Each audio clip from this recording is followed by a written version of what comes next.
پھر اس نے Malaysia post کو ہاتھ بڑھا کر ایک درمیانے سائز کا شاپنگ بیگ حاصل کرتے دیکھا۔ کچھ ہی دیر بعد وہ واپس اپنے گھر کی جانب چل پڑا۔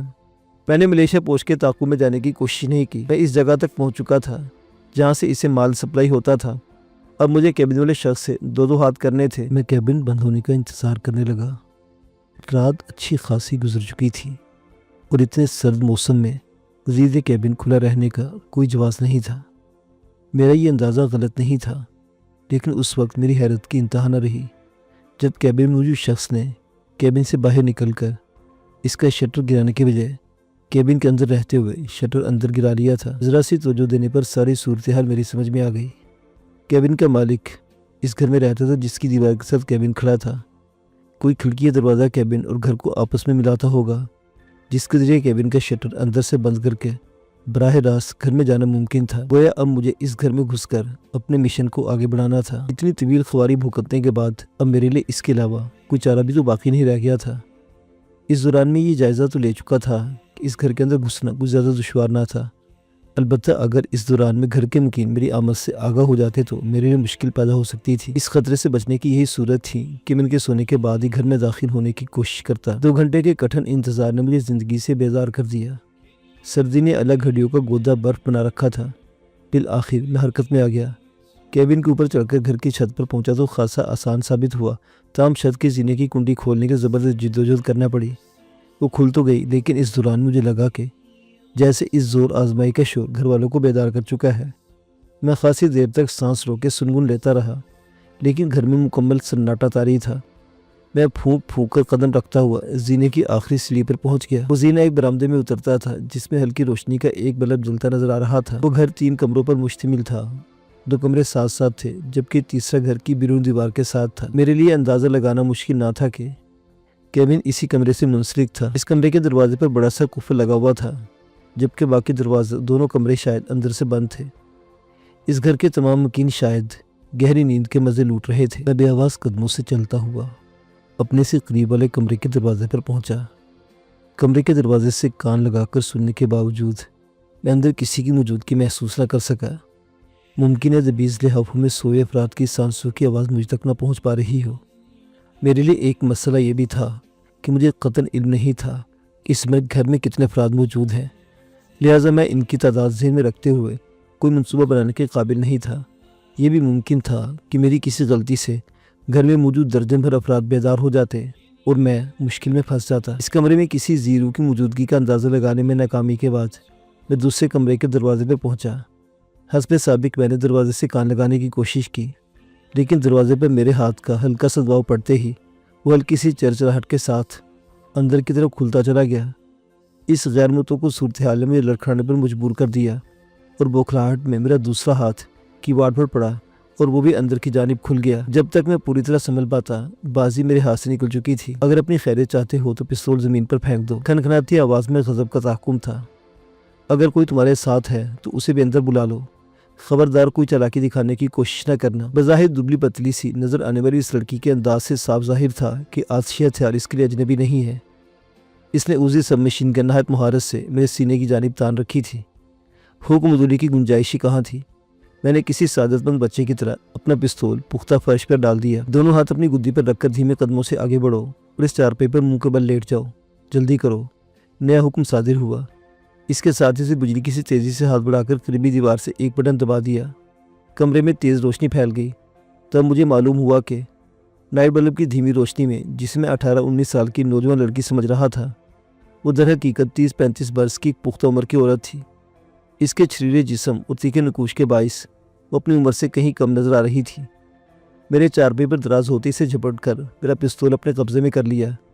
اس کے بعد اس نے کمرے سے باہر جھانک کر دیکھا اور پھر اندر سے کمرے کے دروازے کو کنڈی لگا لی۔ میرے گھر میں واردات کی نیت سے گھس کر تم نے اپنی زندگی کی سب سے بڑی حماقت کی ہے اور اس کا تمہیں سنگین خمیازہ بھگتنا پڑے گا۔ اس کے لہجے کی کرختگی سے صاف ظاہر تھا کہ وہ محض دھمکی نہیں دے رہی، بلکہ جو کہہ رہی ہے اس پر پوری طرح عمل کرنے کا ارادہ رکھتی ہے۔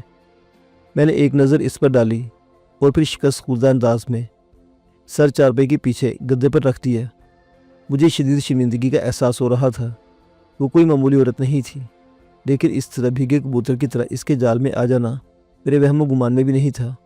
مجھے حیرت اس بات پر ہو رہی تھی کہ اس نے اب تک اپنے باقی گھر والوں کو بیدار کرنے کی کوشش نہیں کی تھی۔ تم شاید مجھے تنہا اور بے بس عورت سمجھ کر اپنی مردانگی کا مظاہرہ کرنے کی نیت سے میرے گھر میں گھسے ہو، لیکن میں تم جیسے اچکوں سے خوب نمٹنا جانتی ہوں۔ اب جب تمہاری اسٹرول ہوگی تو تمہیں پتہ چلے گا کہ تم نے کتنی غلط جگہ واردات کا ارادہ کیا تھا۔ وہ کتنی بھی سخت جان اور خطرناک عورت سہی، لیکن عورتوں کا روایتی بطونی پن اس میں بھی پوری طرح موجود تھا۔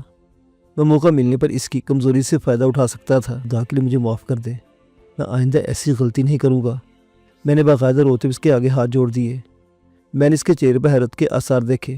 غالباً اسے میرے اتنی جلدی شکست تسلیم کر لینے کی توقع نہیں تھی۔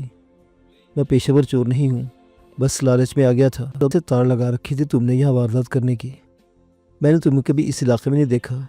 کیا کسی دوسرے علاقے سے آئے ہو؟ ہاں جی، میرا گھر گولی مار میں ہے، پڑھا لکھا اور بے روزگار ہوں۔ مجھے آپ کے بارے میں کچھ پتہ نہیں۔ میرے دوست گلزار نے اس واردات کا مشورہ دیا۔ وہ بڑا بورڈ پر رہتا ہے، اس کا اس علاقے میں آنا جانا ہے۔ کیا وہ بھی اس واردات میں تمہارے ساتھ ہے؟ باہر کھڑا ہے کیا؟ اس نے جیسے یک لخت اضطراب جھلکنے لگا۔ میں نے نفی میں گردن ہلا دی۔ اس طرح محنت کے کام نہیں کر سکتا جی، ہیروئن پیتا ہے۔ اس کے گھر والے اسے رات کو گھر سے نکلنے نہیں دیتے۔ یہ کام تو مجھے اکیلے ہی کرنا تھا اور اس کا حصہ اسے پہنچانا تھا۔ اور کیا بتایا اسے میرے بارے میں؟ اس نے گہری سانس لیتے پوچھا۔ میری جانب سے مزاحمت کا امکان ختم ہوتے ہی وہ خاصی مطمئن ہو گئی تھی۔ اس نے کہا تھا کہ آپ گھر میں بالکل اکیلی ہوتی ہیں اور آپ کے پاس بہت دولت ہے کیونکہ میں نے جان بوجھ کر بات درمیان میں روک دی۔ وہ بے چین سی ہو گئی۔ ہاں بولو، اور کیا کہا تھا؟ میں نے ہچکچاتے ہوئے کہا۔ وہ کہہ رہا تھا کہ آپ ہیروئن بیچتی ہیں، اس لیے آپ کے پاس بہت مال ہے۔ اس نے اسی شرط پر مجھے سب کچھ بتایا ہے کہ آپ کے گھر اور کیبن سے ملنے والی تمام ہیروئن اس کے حوالے کر دوں گا۔ جھوٹ بولتا ہے وہ۔ میری بات سن کر وہ بھڑک اٹھی۔ میں ایسا کوئی کام نہیں کرتی۔ میرا چھوٹا سا کیبن ہے اور میں اسی سے اپنا گزارا کرتی ہوں۔ تمہارے دوست کو غلط فہمی ہوئی ہے۔ ہو سکتا ہے جی ایسا ہی ہو، میں نے معصومانہ لہجے میں کہا، لیکن مجھے تو اس بدبخت نے مروا ہی دیا نا۔ کسی نے سچ ہی کہا ہے کہ نشے کی کسی بات پر یقین نہیں کرنا چاہیے۔ میرے دوست صحیح کہتے ہیں، ایسے کام کرنا میرے بس کی بات نہیں۔ میری گرفتاری کی خبر سن کر میری ماں تو اپنی جان دے دے گی۔ ہائے اللہ، یہ میں نے کیا کر دیا؟ اتنا کہہ کر میں باقاعدہ رونے لگا۔ وہ عورت شاید میری بات کی سچائی پرکھنے کی کوشش کر رہی تھی۔ پھر وہ کسی نتیجے پر پہنچ گئی۔ ارے سنو، یہ رونا دھونا بند کرو۔ تم اس قابل تو نہیں، لیکن میں تمہاری ماں اور دوسرے گھر والوں کے خیال سے تمہیں معاف کر رہی ہوں۔ مجھے یقین ہے کہ تم آئندہ ایسی حرکت نہیں کرو گے۔ میں تنہا اور کمزور عورت عزت کی روٹی کما سکتی ہوں، اور تم اتنے جوان اور ہٹے کٹے ہو، کام کیوں نہیں کر سکتے؟ محنت مزدوری کرو اور اپنے گھر والوں کا ہاتھ بٹاؤ۔ پڑھے لکھے ہونے کا یہ مطلب تو نہیں کہ بندہ صرف آرام و آسائش سے بھرپور نوکری کا منتظر رہے۔ تم ڈکیتی جیسا جان جوکوں کا کام کر سکتے ہو تو دیگر آسان کام کرنے میں تمہیں کیا تکلیف ہے؟ اب تو میں سب کچھ کر لوں گا جی۔ مجھے آج جو سبق ملا ہے میں ساری زندگی یاد رکھوں گا۔ مجھے بس یہاں سے جانے کی اجازت دے دے، میں ساری زندگی آپ کا احسان مند رہوں گا۔ اچھا اٹھو اور بھاگو یہاں سے، لیکن تمہارا یہ پستول میرے پاس ہی رہے گا۔ ایسا نہ کرے جی، یہ پستول تو میں کرائے پر لایا ہوں۔ شاہ نواز تو میرے ٹکڑے کر دے گا۔ پورے 3000 کا پستول ہے، یہ 10-10 روپے کی گولیاں ہیں۔ میں 3400 روپے کیسے اور کہاں سے ادا کروں گا؟ میں ایک بار پھر رونے لگا۔ میری حالت دیکھ کر اسے ہنسی آ گئی۔ عجیب چغد آدمی سے پالا پڑا بھائی۔ کرائے کے ہتھیار پر واردات کا شوق تو پورا ہو رہا ہے۔ کتنا کرایہ اس پستول کا؟ کل صبح تک کے لیے 350 روپے اور 2 دن کا 500 روپے۔ اور اگر پولیس کے ہاتھے چڑھ جائے تو پھر وہ کیا کریں گے؟ اس نے میری باتوں میں گہری دلچسپی لیتے ہوئے کہا۔ میں چارپائی پر سیدھا ہو کر بیٹھ چکا تھا اور وہ بھی دوسری چارپائی سنبھال چکی تھی۔ البتہ سب مشین گن کی اجل آخری نال کا رخ اب بھی میرے سینے کی جانب تھا۔ وہ کسی غیر ضروری خطرے کو دعوت دینے کے موڈ میں نظر نہیں آتی تھی۔ ہتھیار پولیس کے قبضے میں جانے کے بعد کیا ہوتا ہے یہ تو مجھے نہیں پتا، لیکن شاہ نواز نقصان کا سودا کرنے کا عادی نہیں ہے۔ وہ کسی نہ کسی طرح اپنی رقم نکلوا ہی لیتا ہوگا۔ آپ مجھ پر اتنی مہربانی کر رہی ہیں تو تھوڑا سا رحم اور کھا لیں، ورنہ شاہ نواز میرا پولیس والوں سے بھی زیادہ برا حشر کرے گا۔ چلو ٹھیک ہے، میں تمہارا پستول بھی تمہیں دے دوں گی، لیکن خالی کر کے۔ اگر اب تم نے مسکین صورت بنا کر مزید رائے طلب کی تو اس کی 5 گولیاں تمہاری کھوپڑی میں اتار دوں گی۔ ٹھیک ہے جی، جیسے آپ کی مرضی، میں نے مرے مرے لہجے میں کہا۔ ویسے اگر میں نے اس کی خونخوار نظروں کی تپش محسوس کر کے اپنی بات ادھوری چھوڑ دی۔ چلو اٹھو اور دفع ہو جاؤ۔ اس نے نیا مہارت سے پستول کا میگزین خالی کر کے اسے میری طرف اچھالتے ہوئے کہا۔ میں کسی فرمانبردار خادم کی طرح سر جھکائے کمرے کے دروازے کی جانب چل پڑا۔ وہ بدستور میرے عقب میں تھی۔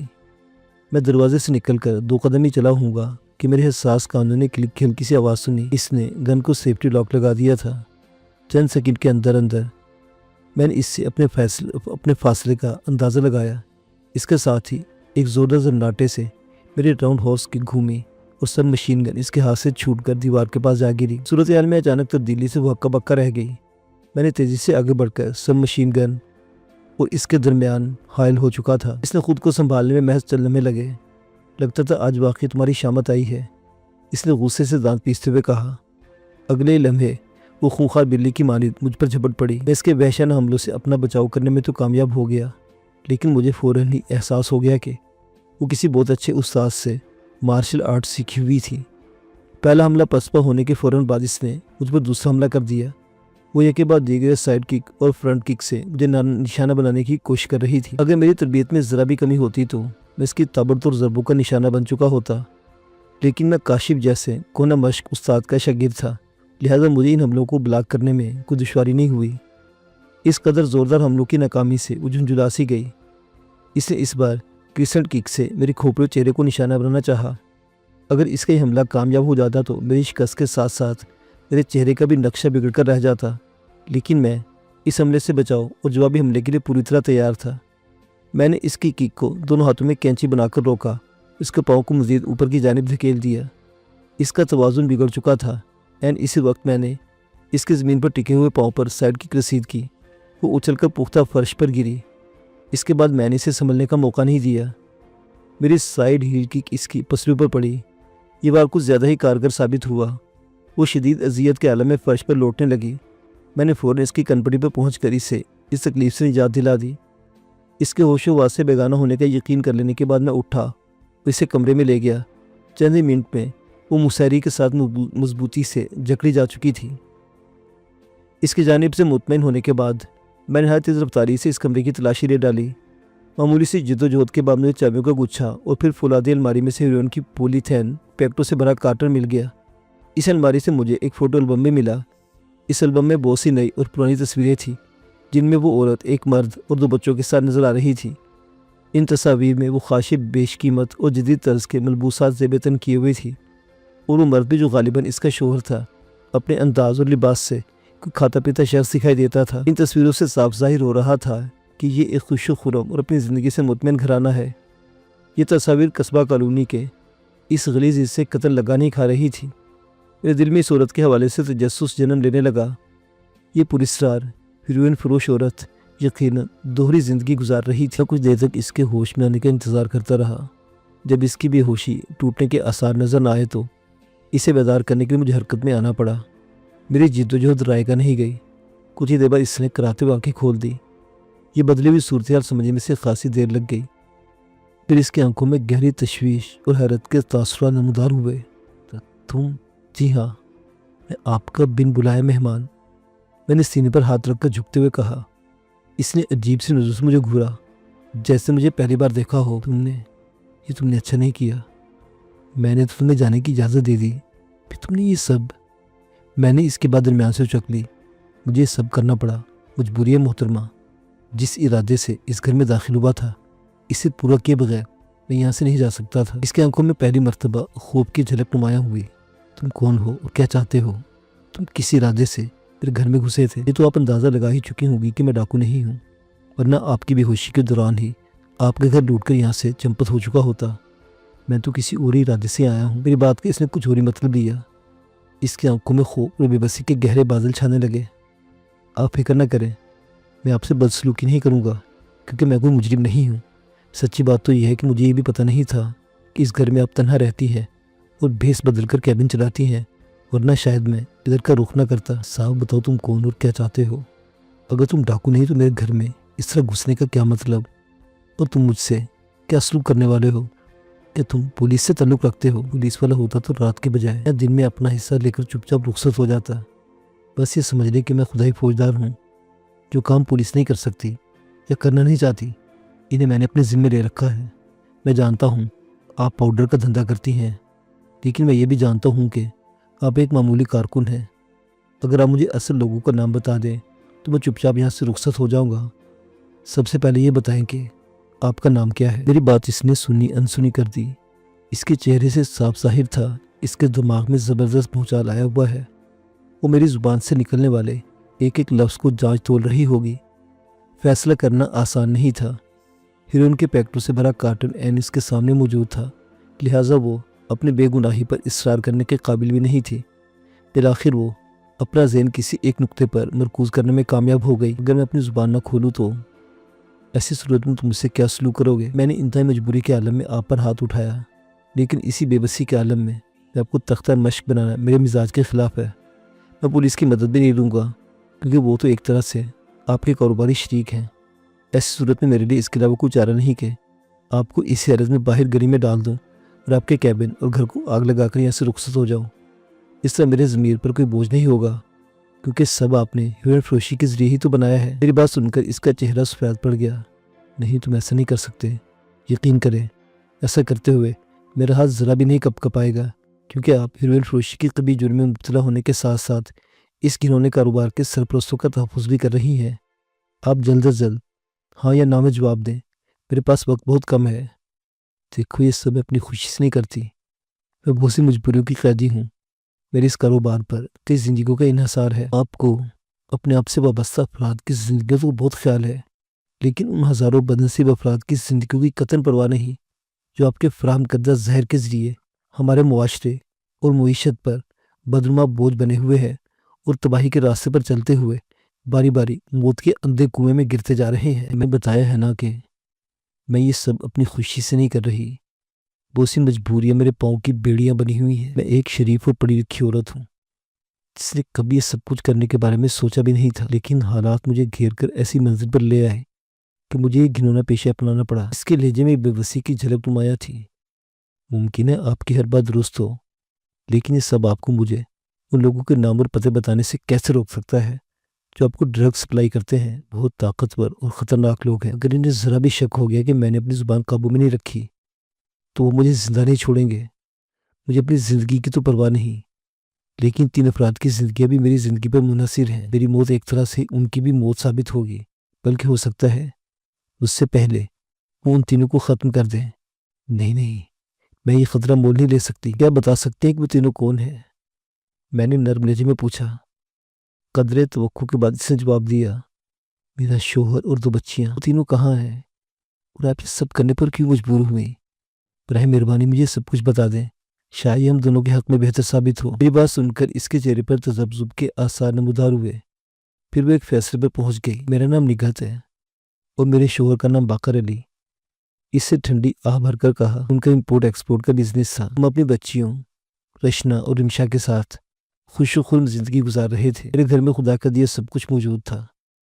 دونوں بچیاں شہر کے اعلیٰ ترین اسکول میں تعلیم حاصل کر رہی تھیں۔ پھر ہمارے مثالی گھرانے کو جانے کس کی نظر لگ گئی۔ نگہت نے گہری سرد آہ بھری اور خاموش ہو گئی۔ میں نہایت صبر و تحمل سے اس کے بولنے کا انتظار کرتا رہا۔ تقریباً 3 سال پہلے باقر کا ایک کاروباری دورے پر امریکہ گیا تھا۔ واپس لوٹا تو بہت خوش تھا۔ اس نے بتایا کہ وہ ملک کے سب سے بڑے ایکسپورٹرز میں سے ایک اکبر سیٹھ کے ساتھ پارٹنرشپ کر رہا ہے، جس کے بعد وہ لاکھوں کا نہیں بلکہ کروڑوں کا بزنس کرے گا۔ میں اس کے کاروباری معاملات میں دخل اندازی نہیں کیا کرتی تھی، لہٰذا میں نے مزید معلومات حاصل کرنے کے بجائے اسے مبارکباد دینے پر اکتفا کیا۔ باقر علی کا کہنا درست ثابت ہوا۔ وہ لاکھوں کے بجائے کروڑوں کا بزنس کرنے لگا۔ 1 سال میں ہم گلشن اقبال سے ڈیفینس منتقل ہو گئے۔ اس کے کچھ ہی عرصے کے بعد باقر بے حد فکر مند رہنے لگا۔ میرے شدید اصرار پر اس نے صرف اتنا بتایا کہ اس کا پارٹنر اکبر سیٹھ امپورٹ ایکسپورٹ کے مشترکہ کاروبار کی آڑ میں کوئی غیر قانونی دھندا کر رہا ہے جو اس کے ساتھ ساتھ باقر کے لیے بھی خطرناک ثابت ہو سکتا ہے اور وہ قانون کی لپیٹ میں آ سکتا ہے۔ باقر نے اکبر سیٹھ سے کاروبار علیحدہ کرنے کی کوشش کی۔ اس دوران میں ان میں سرعام تل کلامی بھی ہوئی۔ باقر کو نقصان برداشت کر کے بھی اکبر سیٹھ سے علیحدہ ہونا چاہتا تھا کہ اچانک اکبر سیٹھ کا قتل ہو گیا اور اس کے قتل کے الزام میں باقر کو گرفتار کر لیا گیا۔ باقر کی بے گناہی پر تو میں یقین کرتی، لیکن کوئی بھی اسے بے گناہ سمجھنے پر آمادہ نہیں تھا کیونکہ تمام شواہد اس کے خلاف تھے۔ باقر کو بچانے کے لیے میں نے سرزر کی بازی لگا دی۔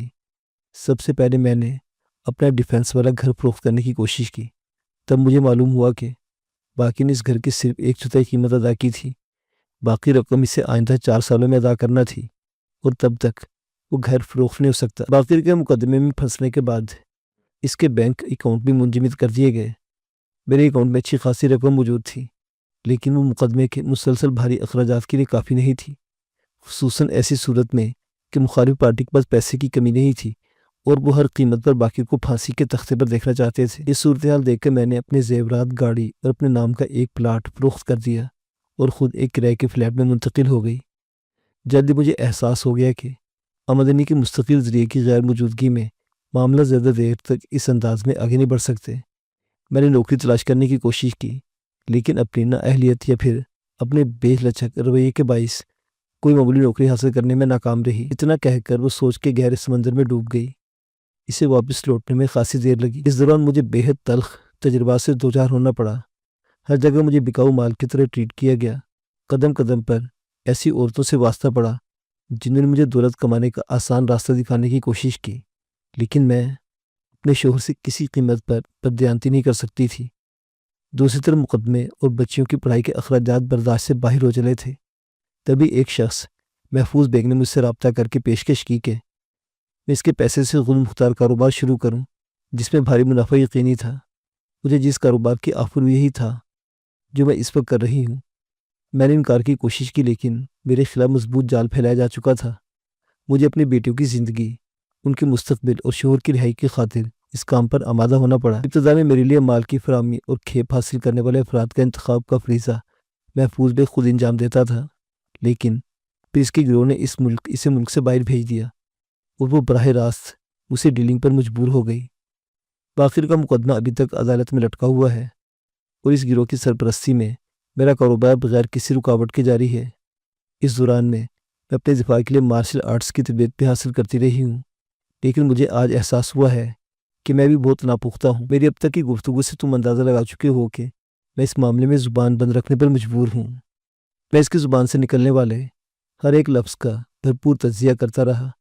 وہ بظاہر سچ بول رہی تھی، لیکن میں اس کی باتوں پر اندھا دھند یقین نہیں کر سکتا تھا، جبکہ وہ اپنی زبان سے اقرار کر چکی تھی کہ وہ میرے مطلوبہ افراد کے بارے میں مفید معلومات مہیا کر سکتی تھی۔ آپ جو کچھ کر رہی ہیں یا کر چکی ہیں، اس کے جواز یا عدم جواز پر بحث نہیں کرنا چاہتا۔ آپ کی مجبوریوں کے پیش نظر میں صرف اتنی یقین دہانی کرا سکتا ہوں کہ اگر آپ مجھے ان لوگوں کے بارے میں معلومات فراہم کر دیں تو آپ پر کوئی حرف نہیں آئے گا۔ میں ان کے خلاف براہ راست کوئی قدم نہیں اٹھانا چاہتا، کیونکہ یہ میرا کام نہیں۔ در حقیقت مجھے چند ایسے لوگوں کی تلاش ہے جن کے بارے میں اس گروہ کے افراد درست معلومات مہیا کر سکتے ہیں۔ میرے پاس وقت بہت کم ہے اور مجھے ہر قیمت پر ان تک پہنچنا ہے۔ اچھا، آپ یہ بتائیے کہ اس گروہ میں اکرام نامی کوئی شخص بھی شامل ہے؟ میری بات سن کر نگہت کا چہرہ یک لخت زرد پڑ گیا۔ تم اکرام کو کیسے جانتے ہو؟ اس بات کو چھوڑیں، یہ بتائیں کیا وہ اب بھی یہی دھندا کر رہا ہے؟ میں نے سنا تھا کہ وہ گرفتار ہو چکا ہے۔ میں نے اندھیرے میں تیر چلایا، اس کے اڈے پر چھاپا پڑا تھا، لیکن گروہ کی سرپرستی کے باعث وہ بچ نکلنے میں کامیاب ہو گیا۔ اس نے اپنا ٹھکانہ بھی بدل لیا ہے، لیکن اس علاقے کا انچارج اب بھی وہی ہے۔ چلے، یہ مسئلہ تو صاف ہوا۔ آپ مجھے صرف اس کے ٹھکانے کا پتہ بتا دیں، میں چپ چاپ یہاں سے رخصت ہو جاؤں گا۔ میری بات سن کر اس کے چہرے پر ایک بار پھر تذبذب کے آثار نظر آنے لگے۔ دیکھیں، اس کے ٹھکانے سے اور بھی بہت سے لوگوں کو واقفیت ہوگی جن سے مجھے معلومات حاصل ہو سکتی ہیں۔ کسی کو کانو کان خبر نہیں ہوگی کہ اس کے متعلق زبان کھولنے والی آپ ہیں۔ آپ شاید نہیں جانتی کہ وہ منشیات کے دھندے کے ساتھ ساتھ خطرناک اسلحے کی خرید و فروخت اور دہشت گردی جیسی وطن دشمن سرگرمیوں میں ملوث ہے۔ وہ اس کے متعلق زبان بند رکھ کر اب خود بھی ان جرائم میں معاون ثابت ہو رہی ہیں۔ کیا کہا؟ اکرام اسلحے کی تجارت اور دہشت گردی میں ملوث ہے؟ نہیں، میں یہ بات نہیں مان سکتی۔ اس کے بارے میں کبھی کوئی ایسی بات سننے میں نہیں آئی۔ وہ ہیروئن سپلائی کرتا ہے، وہ حقیقت سے پولیس بھی واقف ہے۔ اگر اسے کوئی نقصان پہنچا تو میرا کاروبار بھی تباہ ہو جائے گا اور میں یہ خطرہ مول نہیں لے سکتی۔ اس کی ڈھٹائی اور ہٹ دھرمی دیکھ کر مجھے یک لخت شدید غصے کے بگولوں نے گھیر لیا۔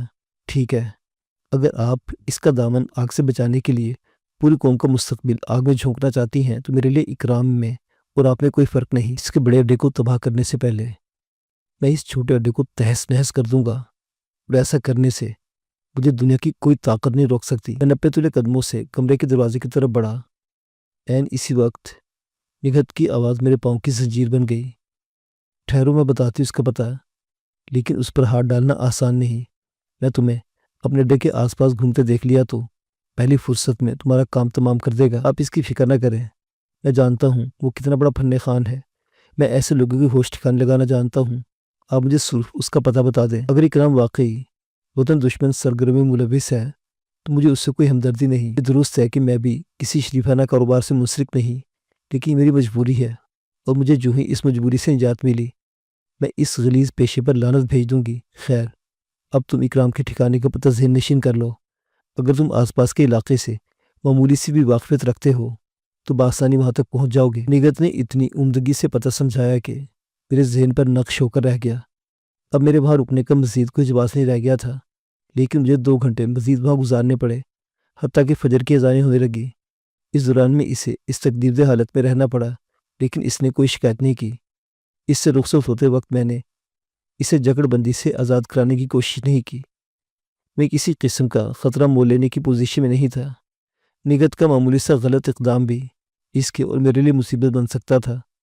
البتہ میں نے اسے اپنی مجبوری کے حوالے سے اظہار شرمندگی ضرور کیا تھا۔ میں جس قسم کی پیچیدہ زندگی گزار رہی ہوں اس کے مقابلے میں یہ تکلیف بہت معمولی ہے۔ بہرحال تم سے ملاقات میری زندگی کا یادگار تجربہ ہے۔ تم نے مجھے زندگی کے ایک نئے پہلو سے متعارف کرایا ہے، جس کے لیے میں تمہاری شکر گزار ہوں۔ میں کسی قابل تو نہیں، پھر بھی یہ ضرور کہنا چاہوں گی کہ زندگی میں کبھی بھی میری کسی قسم کی مدد درکار ہو تو سیدھے میرے پاس چلے آنا، اور میرے لیے دعا کرنا کہ میں اپنے شوہر کو باعزت بری کرانے میں کامیاب ہو جاؤں۔ اکرام کا نیا ٹھکانہ اس پہاڑی دیوار پر واقع تھا جو ارنگی ٹون کو ناظم آباد، نارتھ ناظم آباد اور پھر نارتھ کراچی سے جدا کرتی ہے۔ چھوٹے بڑے مکانات پہاڑ کے ڈھلان پر اس انداز میں بنے ہوئے تھے کہ رات کے وقت پوری پہاڑی پر چراغ جگمگاتے محسوس ہوتے۔ اس بے ترتیب آبادی کے لامتناہی سلسلے کی بے ڈھب اور ناہموار گلیوں میں بلا جواز گھومنا اور اکرام کے ٹھکانے کا پتہ لگانا آسان کام نہیں تھا۔ چنانچہ میں نے وہی ترکیب استعمال کی جسے میں گزشتہ روز کامیابی سے استعمال کر چکا تھا، یعنی بنارس چوک سے 2 ٹوکریاں اور ایک ڈنڈا خرید کر ترازو کی شکل کا خوانچہ بناتا اور پھر سیب فروخت کرنے والے مسکین ہوکر کے روپ میں اپنے مطلوبہ مقام تک پہنچ جاتا۔ اکرام کا ٹھکانہ ایک چوڑی سی پتھری گلی میں 2 منزلہ مکان تھا۔ اس گلی میں داخل ہوتے مجھے اندازہ ہو گیا کہ اس جگہ کے حفاظتی انتظامات پر بے حد توجہ دی جاتی ہے۔ گلی میں 3 مختلف مقامات پر 3 تنومند اور چاقو چوبند افراد بظاہر نہایت لاپرواہی سے لیکن حقیقتاً بڑی چابک دستی سے حفاظتی ذمہ داریاں انجام دے رہے تھے۔ مجھے گلی میں گھستے دیکھ کر وہ چونکے تو نہیں، البتہ جب تک میں گلی کے دوسرے سرے پر نہیں پہنچ گیا ان کی نگاہیں مجھ پر جمی رہی۔ وہ تینوں میرے لیے اجنبی تھے۔ ویسے بھی میں نے اپنا چہرہ اسکارف میں لپیٹ رکھا تھا، چنانچہ مجھے پہچان لیے جانے کی فکر نہیں تھی۔ گلی کے موڑ پر پہنچ کر میں دائیں گھوم گیا۔ ایک طویل چکر لگانے کے بعد میں پھر اسی راستے سے واپس پلٹا۔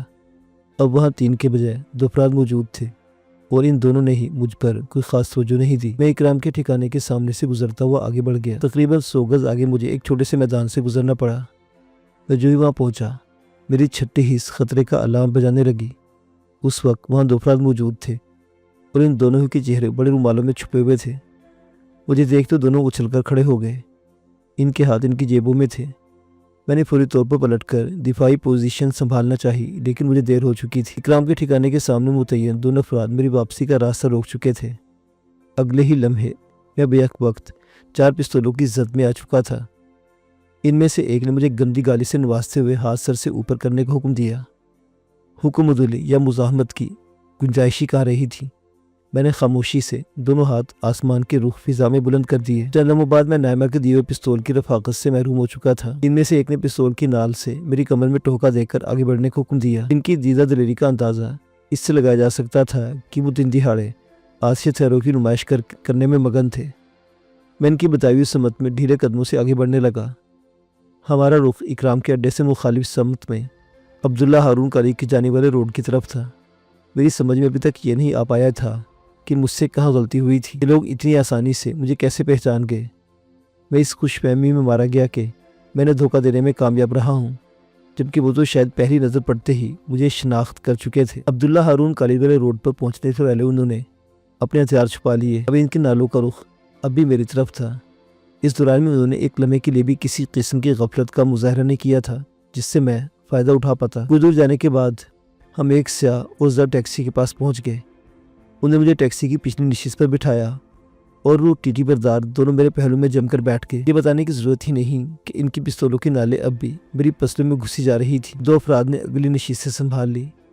اس کے ساتھ ہی ٹیکسی ایک ہلکے سے جھٹکے سے آگے بڑھنے لگی۔ ٹیکسی چند ہی منٹوں میں بختیاری یوتھ سینٹر اور حسین ڈی سلوا ٹاؤن سے گزرتی ہوئی پہاڑ گنج پہنچ گئی۔ چند ٹوٹی پھوٹی سڑکوں اور گندے پانی کے نالوں سے مرصع گلیوں سے گزر کر ہم پہاڑی کے عین جڑ میں واقع ایک بڑے سے 2 منزلہ مکان کے سامنے پہنچ گئے۔ ان لوگوں نے مجھے ٹیکسی سے اترنے کا حکم دیا۔ اب ان کا رویہ بے حد درست اور بے رحمانہ ہو گیا تھا۔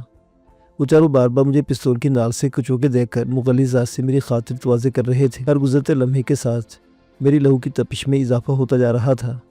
مجھے لگا کہ اگر یہ لوگ اپنی حرکتوں سے باز نہیں آئے تو میں اپنے آپ پر قابو کیسے رکھوں گا۔ چلو اندر چل، ہمارا مہمان خانہ تیرا منتظر ہے۔ ان میں سے ایک نقاب پوش نے مکان کے دروازے پر لگا بڑا سا دروازہ کھولتے ہوئے کہا، آج تیری ایسی خاطر مدارت کریں گے کہ تیری نسلیں یاد رکھیں گی اگر اس دنیا میں آنا نصیب ہوا تو۔ اس کی بات سن کر دوسرے نقاب پوش نے زوردار قہقہ لگایا۔ البتہ باقی 2 افراد نے ان کی جملے بازی پر کوئی توجہ نہیں دی۔ وہ میری طرف سے لمحہ بھر کے لیے بھی غافل ہونے کو تیار نہ تھے۔ میں پردے میں رہنے والی نامحرم عورتوں سے گپ شپ کرنا پسند نہیں کرتا۔ میں نے گہرے طنزیہ لہجے میں کہا، اگر تمہارے ساتھ کوئی مرد ہوتا تو کوئی اور بات تھی۔ میری بات سن کر دونوں نقاب پوشوں کے تن بدن میں آگ لگ گئی۔ وہ مجھے غلیظ ترین القابات سے نوازنے لگے۔ پھر ان میں سے ایک نے شدید غصے کے عالم میں اپنے ہاتھ میں پکڑا اور بھاری بھرکم تالا میری طرف کھینچ مارا۔ اس کا اچانک حملہ خاصا خطرناک تھا، لیکن میں بر وقت جھک کر خود کو بچانے میں کامیاب ہو رہا۔ البتہ میرے عقب میں موجود بد نصیب ٹی ٹی بردار خود کو بر وقت ہٹانے میں ناکام رہا۔ ٹھوس فولاد کا بنا ہوا 1.5 کلو گرام کا وزنی تالا اس کے چہرے پر پڑا۔ اس کے حلق سے ایک کربناک چیخ برآمد ہوئی اور وہ ٹی ٹی ایک طرف پھینک کر اپنی ناک اور پیشانی دونوں ہاتھوں سے دبائے وہیں بیٹھتا چلا گیا۔ اس ناگہانی آفت نے اس کے ساتھی کو بری طرح بوکھلا دیا تھا۔ وہ مجھے نظر انداز کر کے تیزی سے مضروب کی جانب بڑھا۔ دونوں نقاب پوش بھی حواس باختہ نظر آ رہے تھے۔ میں اس سنہرے موقع سے فائدہ اٹھانے کے لیے فوری طور پر حرکت میں آ گیا۔ میں نے ایک طویل جس لگائی اور زمین پر گرے ہوئے پستول کے پاس جا پہنچا۔ پلک جھپکتے میں وہ خطرناک ہتھیار میرے قبضے میں آ چکا تھا۔ میں پہلے ہی دیکھ چکا تھا کہ اس کا لاک ہٹا ہوا ہے اور وہ کوک شدہ حالت میں آگ اگلنے کے لیے پوری طرح تیار تھا۔ میں نے بلا توقف نقاب پوشوں پر گولی چلا دی۔ فضا میں ایک زوردار دھماکہ گونجا۔ میں نے اپنے ٹارگٹ کو فلک شکاف چیخ مار کر زمین پر ڈھیر ہوتے دیکھا۔ اگلے ہی لمحے میں نے اس کے ساتھی نقاب پوش پر بھی فائر کر دیا۔ گولی اس کے شیرنے میں پیوست ہو گئی۔ اگلے ہی لمحے وہ بھی چکرا کر اپنے ساتھی پر ڈھیر ہو گیا۔ باقی بچنے والے تیسرے فرد نے مجھے نشانہ بنانے کے لیے پستول اٹھانا چاہا، لیکن میرے خطرناک تیور دیکھ کر اس کی ہمت جواب دے گئی۔ اس سے اپنا پستول زمین پر ڈال دیا اور رضاکارانہ طور پر دونوں ہاتھ سر سے اوپر اٹھا کر دیوار کے پاس جا کھڑا ہوا۔ اپنے دونوں ہاتھ دیوار پر رکھ کر دونوں ٹانگوں میں فاصلہ رکھتے ہوئے کھڑے ہو جاؤ، میں نے غضبناک لہجے میں کہا۔